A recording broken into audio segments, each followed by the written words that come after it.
Assalamualaikum warahmatullahi wabarakatuh. Halo semuanya, kembali lagi dengan kami kelompok 5 dari kelas 11 IPA 1 SMA Negeri 1 Ujung Padang. Di video pembelajaran biologi kali ini, kami akan melakukan wawancara seputar sistem kekebalan tubuh buatan dengan Ibu Rani Yulia SKM sebagai tenaga medis di SMA kami dan Ibu Novita Indramelina SPD sebagai guru pembimbing. Baiklah, ikuti terus kegiatan kami ya. Nah, di sini saya bersama teman-teman saya, ada Siti Walia, Tasya, Tere, dan ada juga Agis bersama dengan Kalista Olivia Sandi dan saya sendiri Hafiza Audi Pasaragi. Dan yang tidak kalah kece dengan guru-guru kita yang sangat cantik dan menarik, yaitu ada Ibu Rani Yulia SKM sebagai narasumber. Halo Ibu. Dan ada Ibu Novita Indramelina SPD sebagai guru pembimbing biologi kami. Halo Ibu. Halo. Terima kasih. Kita akan langsung masuk ke wawancara pertama. Kenalkan, nama saya Olivia Sandi. Nah, di sini saya akan bertanya kepada Ibu Rani. Nah, pertanyaannya, mengapa seorang bayi dan balita harus mendapatkan imunisasi? Dan apa yang terjadi jika bayi dan balita tidak mendapatkan imunisasi? Baik, terima kasih ya buat adik ya. Dimana pertanyaannya tadi, mengapa bayi dan balita butuh imunisasi, butuh dilakukan imunisasi ya. Kenapa bayi dan balita butuh dilakukan imunisasi sejak dini? Karena untuk mencegah beberapa serangan penyakit di kemudian hari, begitu ya. Jadi sudah ada kekebalan dalam tubuhnya. Seperti vaksin HB0 itu untuk mencegah virus hepatitis, ya. Kemudian seperti contohnya DPT, imunisasi DPT, difteri, pertusis, tetanus, itu untuk mencegah penyakit batuk rejan ataupun tetanus, ya. Jadi memang sangat penting sekali ya dilakukan imunisasi sejak dini untuk mencegah beberapa penyakit yang akan menyerang di kemudian hari. Jadi sudah ada kekebalan tubuh dalam tubuh bayi tersebut, bayi dan balita tersebut. Kemudian apa sih Bu yang terjadi apabila bayi dan balita tidak dilakukan imunisasi? Yang pastinya akan sangat mudah ya, lebih beresiko terserang penyakit, begitu. Pasti berbeda bayi yang diimunisasi dan tidak, karena sudah ada kekebalan tubuh, sudah ada kekebalan tubuh terhadap virus tersebut, begitu. Jadi ya kalau tidak diimunisasi lebih rentan, gitu. Saya diskusi ini di sini bertanya, mengapa harus ada sistem kekebalan buatan? Baik, terima kasih Ibu jawab ya. Mengapa harus ada sistem imunisasi buatan? Mengapa demikian ya? Karena begini, kalau dari sistem kekebalan tubuh alami yang sudah ada di bawah sejak lahir, kan kekebalan tubuh orang itu berbeda-beda ya, gitu. Jadi kalau misalkan tidak dibarengi adanya sistem kekebalan tubuh buatan, kemungkinan tidak tubuh kita ini, tubuh manusia ini tidak bisa cukup untuk menyerang beberapa macam virus yang banyak di dunia ini, gitu.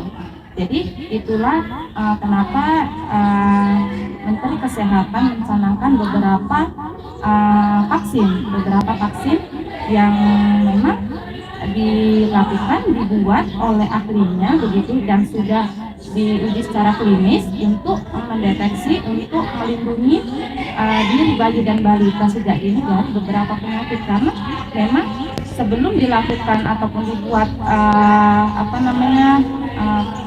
vaksin tersebut, memang sudah dilihat begitu banyak ternyata bahwa penyakit-penyakit yang semakin tahun semakin banyak ya, begitu. Saya Hafiza Audi Pasaragi akan bertanya kepada Ibu, bagaimana sih perbedaan dari vaksin asli dengan vaksin palsu? Bagaimana sih Bu cara membedakan vaksin asli dengan vaksin palsu ya? Sangat sulit sekali memang membedakan vaksin asli dan palsu. Terkadang mereka menggunakan wadah ataupun box yang memang sudah ada izin legalnya, tapi ternyata isinya yang mereka kelola sendiri, begitu, dipalsukan. Tapi sangat jarang sekali bila di instansi pemerintah kesehatan seperti rumah sakit umum ataupun puskesmas itu sangat jarang sekali ya ada diedarkan vaksin palsu karena itu sudah ada izin legalnya begitu. Tapi nggak tahu kalau di swasta ataupun orang-orang tertentu ya. Tapi biasanya kalau sudah masuk vaksin yang palsu itu tadi sangat-sangat berpengaruh sekali ke kesehatan seseorang. Biasanya dampaknya itu kalau dia yang vaksin asli wajar sekali dia itu ada demam karena itu respon tubuh kita terhadap benda asing. Itu kan termasuk benda asing ya, antigen yaitu virus yang dilemahkan begitu ya kan untuk mencegah timbulnya ataupun terserangnya penyakit sesuai virus yang dilemahkan itu tadi begitu. Biasanya itu bisa sampai demam sampai hingga kejang begitu, demam kejang. Bisa demam kejang, bahkan hingga sesak, alergi, ya, merah, bahkan hingga kematian. Tapi sangat jarang sekali ya terjadi. Baiklah, saya yang bernama Teresia ingin bertanya kepada Ibu, seperti apa yang dimaksud dengan kekebalan tubuh aktif? Pertanyaannya apa sih yang dimaksud dengan kekebalan aktif?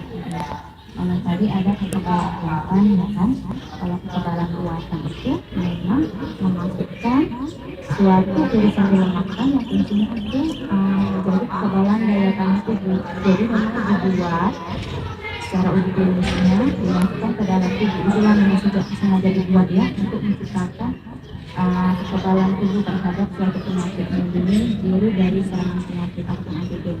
Kemudian kalau kekebalan aktif tadi yang ada kekebalan aktif, ada kekebalan alami. Kalau kekebalan aktif itu dia memang didapat sejak lahir dan dia disalurkan melalui plasenta. Melalui plasenta ibu karena janin dalam perut kan maka nutrisinya itu semua dari ibu ya. Jadi itulah yang tumbuh dan berkembang kekebalan tubuh dalam seseorang dan kemudian berlanjut menjadi dewasa. Itulah aktif di dalam tubuhnya untuk melindungi dari serangan virus atau bakteri. Kembali lagi kepada si anak ini tadi, kemudian hari ketika dia dewasa bisa tidak menjaga daya tahan tubuh yang sudah ada sejak lahir ini.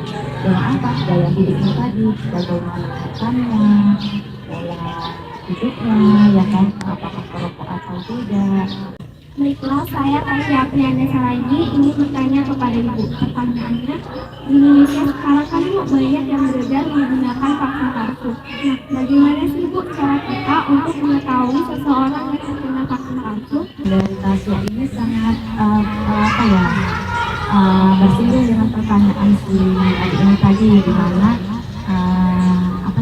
kalau tubuh seseorang sudah mendapatkan vaksin palsu ya. Kalau ini tadi perbedaan vaksin palsu dan vaksin yang asli ya. Apabila seseorang sudah terkena vaksin palsu, sudah masuk ke dalam tubuhnya, bagaimana jika vaksin ataupun virus yang dilemahkan tadi itu tidak sesuai dengan uji klinis? Harusnya tidak diedarkan begitu, berarti kan ada sesuatu zat di dalam itu yang seharusnya tidak masuk ke dalam tubuh begitu. Berarti kalau sesuatu benda asing yang ukurannya dan mungkin molekulanya tidak sesuai dengan senyawa ataupun daya tahan tubuh yang ada di dalam tubuh kita ini, daya tahan tubuh alami, maka akan seperti ada serangan begitu, seperti ada kehidupan begitu dalam tubuh seseorang. Dengan vaksin palsu yang masuk ke tadi, maka tubuh itu akan memberikan respon ataupun reaksi ya, seperti demam. Kalau yang vaksin buatan aja dia punya respon seperti demam, apalagi yang palsu begitu ya. Hanya saja kalau yang vaksin buatan itu wajar dan normal apabila kita habis vaksin itu ada demam sehari 2 hari, atau biasanya dikasih minum paracetamol di demam begitu, itu biasanya sekali 2 kali minum bergelap aja sudah reda, tidak berulang begitu. Nah kalau sudah vaksin palsu ini mau dia demamnya itu berulang, meskipun sudah minum paracetamol 500 gram itu bisa berulang, demam naik turun, bahkan bisa demam tinggi. Jika yang sensitif bisa sesak ya, karena ada respon dalam tubuh itu tadi, bisa sesak, bisa iritasi kemerahan, kejang-kejang, bahkan hingga kematian gitu. begitulah kalau sudah masuk vaksin palsu ke dalam tubuh seseorang ya. Karena vaksin asli saja dia ada respon di dalam tubuh. Kalau yang punya adik-adik pasti ada imunisasi mau dia demam karena dikasih sama kliennya ini untuk demamnya nanti kalau demam. Memang ada beberapa vaksin yang tidak menimbulkan demam, ada yang merespon di dalam tubuhnya menyebabkan ada gitu. Yang asli saja ada respon, itu adalah tadi respon dari kekebalan di tubuh buatan gitu ya. Semua ada respon dalam tubuh sama yang dimasukkan adalah generasi. Saya Siti Walia dan saya akan memberikan pertanyaan terakhir dari kelompok kami. Pertanyaannya, bagaimana sih Bu pembentukan mekanisme pembentukan sistem kekebalan tubuh melalui imunisasi? Mekanisme pembentukan imunisasi, daya tahan tubuh setelah dilakukan imunisasi. Dimana yang kita ketahui bahwa imunisasi itu adalah pembentukan kekebalan daya tahan tubuh yang buatan ya, kekebalan tubuh buatan. Jadi setelah dimasukkan virus yang dinamakan itu tadi, kan di dalam itu tadi di dalam apa namanya? Dalam virus yang dimasukkan ada namanya sejenis antigen. Antigen itu kan punya asing dalamnya. Dia di dalam virus dan virusnya dalam kandungan virus tersebut semuanya. Ada beberapa misalkan di dalam satu ampul itu ada jumlahnya berapa molekul dan gitu. Jadi yang dimasukkan tadi ke dalam tubuh itu dia menyesuaikan dengan kekebalan tubuh yang pasif, yang alami, yang sudah ada sejak lahir ya. Mereka menyesuaikan. Jadi kalau seperti ini dia daya tahan tubuh kita yang alami ya, kekebalan daya tahan tubuh alami. Kemudian dimasukkan model-model mereka akan menyesuaikan, akan menyatu, akan mengikat, akan mengikat. Jadi kekebalan buatan ini tadi, imunisasi ini tadi, terus dilumakan dia akan menyesuaikan besarnya dengan ya, daya tahan tubuh alami. Nah, mereka akan terbentuk, akan mengikat di daya tahan tubuh alami tadi, dan mereka menyatu berfungsi untuk menjaga sebagai benteng apabila ada virus ataupun serangan bakteri yang masuk itu tadi begitu. Jadi misalkan ada wabah hepatitis atau wabah DBD, jadi vaksin ini tadi yang sudah menyatu dengan daya tahan tubuh alami kita sudah kuat di dalam tubuh untuk menangkal radikal bebas seperti virus vaksin tadi. Jadi mekanismenya adalah menyatu mengikat dengan daya tahan tubuh alami.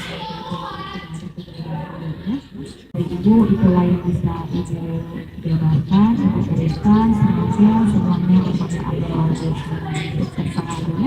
Terima kasih untuk Ibu yang sudah menjawab pertanyaan dari kami semuanya. Selanjutnya akan kami kembalikan kepada teman saya. Baiklah, sampai sini saja wawancara kita kali ini. Terima kasih kepada Ibu Rani dari SKM sebagai narasumber dan Ibu Novita Indra Medana SPD sebagai guru pembimbing kami. Saya ucapkan wassalamualaikum warahmatullahi wabarakatuh. Can you makan kepiting? Thank you for watching.